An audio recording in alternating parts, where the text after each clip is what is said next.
In the book, you refer to the destruction of the Twin Towers in New York, 9/11, as what some people say looked like a controlled explosion. And one might read that as you giving some credence to conspiracy theories. You can read the book in whatever manner you would like to. Do you believe that the Twin Towers were destroyed by forces of the American government or similar? I think it's interesting that at this time where we have so little trust in our political figures, where ordinary people have so little trust in their media, that we have to remain open-minded to any kind of possibility. I don't trust. I don't know. I think you're good. Do you trust the American government? Do you trust the British government? I mean, it's not. My views aren't really important at this point, but I think most people regard it as ridiculous to suggest anything other than that Al Qaeda destroyed those buildings.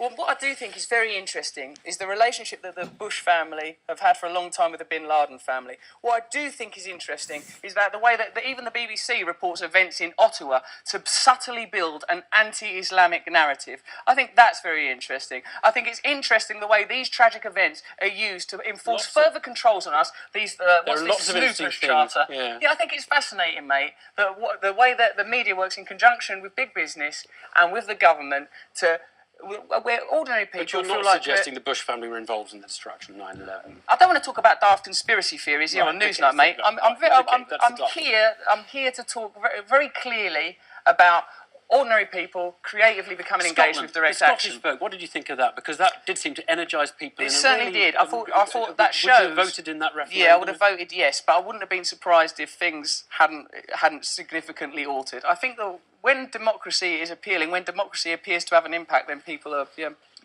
willing to get engaged. And the Hong Kong protests, which of course are people trying to get a vote, which you've been a little bit reluctant to encourage. What I think's interesting about Hong Kong, mate, is that the protesters in Hong Kong are allowed sleeping bags under a communist Chinese government, and the protesters in Parliament Square right now can't have tarpaulin, can't have sleeping bags, where Boris Johnson, the mayor, and your mate, because I've seen your interview with you cozying up to him, where he is putting private security firms in control of our police force, where protesters there aren't allowed to have tents. We've only got half a minute left.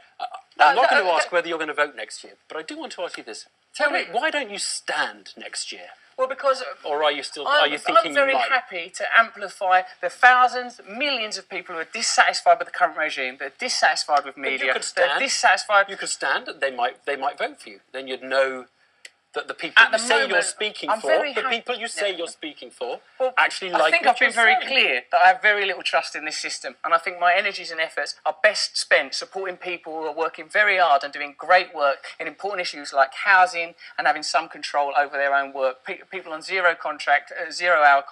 And what I want to do, mate, is support people who know what they're doing. I don't know provide whether you trust amplification. The people. You don't trust. I trust people. You say in the book about the Swiss voting the wrong way in a referendum. You say they've been manipulated. I say that the media play a vital role in managing the outcome of referendums, as we saw in Scotland. How the BBC shamefully supported the no vote. How the BBC shamefully fell in love with Cameron, Clegg, and Miliband. So much airtime to you. I'm very glad. We've Thank you. rectified a lot What's of the those truth? True news. News you can trust.